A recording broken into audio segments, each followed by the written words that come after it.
Hey, what's going on, everybody? The old Mongo man out here in Mongo's garage. It is Sunday afternoon, just about 5 o'clock here. We are currently just kind of chilling, man.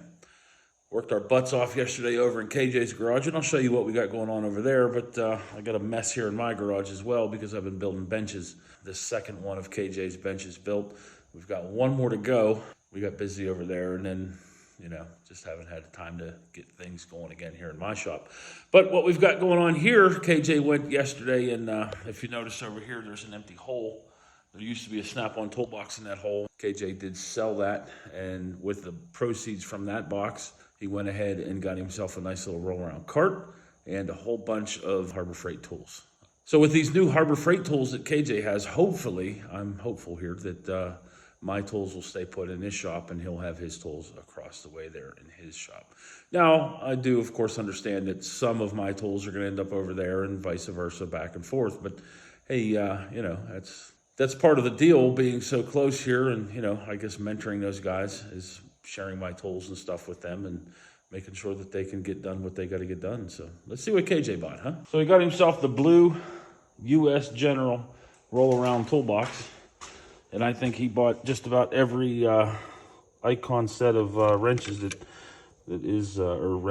icon sockets that's out there. Bunch of really, really nice stuff here. What's funny is these don't fit on these racks here very well. But got the metric, the standard, both 3/4 and quarter. Nothing in the 1/2 inch yet. Looks like he did get the 1/2 inch ratchet, the red handle, a chrome 3/8 ratchet, and a chrome 1/4 inch ratchet. Looks like there are some pry bars here. Decent pry bars, Pittsburghs. Looks like there's a 1/2 inch breaker bar and a set of locking Pittsburgh extensions. Down here, first drawer is going to be, oh look, my wrenches. Now these are all doubles, but got the old Craftsman wrenches. Next drawer down, looks like we've got the impact devices and the impaction devices. Some pliers, got some icon pliers there. Looks like a set of flush cuts, regular slip joint pliers, a set of diagonal cutters, and a channel locks. Screwdrivers, a bunch of icon, looks like ball Allens, yep. Looks like American and metric, and then an icon scraper. Next down, El Cheapo meter, but that meter will get done just about anything you need to get done. And a set of meter extensions, one oil filter wrench, and the most expensive part in the whole box is the Autel scanner. He does have a bunch of stuff over here out of that other box that still needs to be put away. Here are the feet for the third bench I've got to build. It's not yet, obviously not yet built, but it will be here shortly. There's the first bench with KJ's mess still on it. I brought it back over from his shop so that I had somewhere to lay out these new benches on and get them square and straight. All my tools are missing again. It's a really weird weather day. It's kind of misting out here, but it's not collecting on anything. As you can see, it just looks like it's going to rain at any point. This is remnants of one of the hurricanes. It's just been kind of hanging out with us for the last 2 days. It rained pretty much all day yesterday.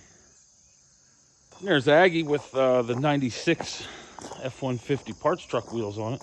Those are 311050 R15s on there. Doesn't look too bad.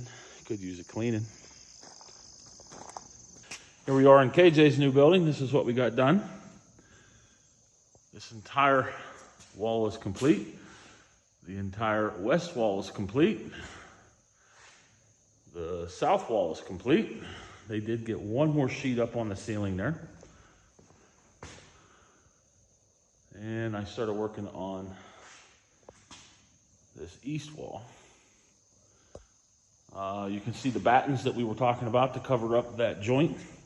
What happens here, and the reason that I wanted to do this, is on these long 8-foot joints. If you don't tie them together, which you can see now the whole wall, well, that one's not. I'm gonna put a screw in there. But it ties everything together and it hides that joint really nice.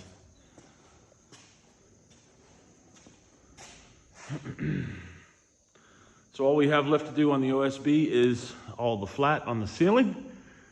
And once that's done, we can get this painted and start to do the electrical work in here. My plan is to come along, I'm gonna do a box every 4 foot on this back wall. So there'll be a box attached here, a wall stud back there, if you will. So at every 4 feet, I'm gonna do a receptacle across the back, and those will be 4 gang receptacles. And then the same thing coming up off the side walls. There will be, I think, 8 lights in here, 3 fans, then a bunch of outside lights as well. I'm gonna have a little bit of insulation left over, but we're doing pretty good on supplies here. There's that bench that I built. Like I said, these benches are built out of the scraps that I have left over. You guys, if you've been watching the videos, you've seen me cut all these. But this bench was going to be height challenged because that's all I had for the legs.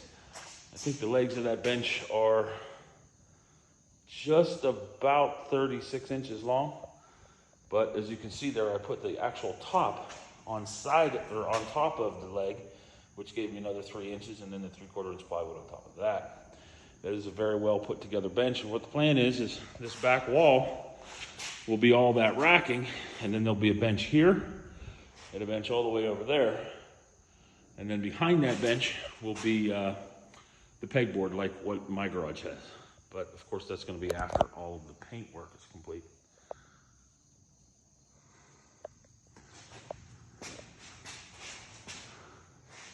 You see there, all the insulation is in. We just need to get it to the point where we can get this all painted, and we're moving right along. I did a little bit of cleaning up here the other day, just to red it up a little bit. All right, well, I didn't have a video for today, but I figured I'd at least let you guys see what we've been doing. KJ's shop has been taking a lot of time away from everything else we've been doing, not only building benches, but hanging all the sheathing in here. So right now, I'd say we probably have 2, maybe 3 more nights in here hanging sheathing. Then we can go ahead and figure out what we're gonna do for paint. I just started looking today on the best ways to paint OSB, so we'll figure that out and then get this all painted up. I think it's probably gonna take at least 10, maybe 15 gallons, depending on what we decide to do with primers and things like that. So yeah, you'll get to see everything we do here right here on Mongo's Garage, so make sure you tune in and check us out. All right, that's all for now. Thanks for stopping by and checking out what we've got going on. We'll be getting back to the projects here real soon, but right now, this building is the project. Talk to you soon.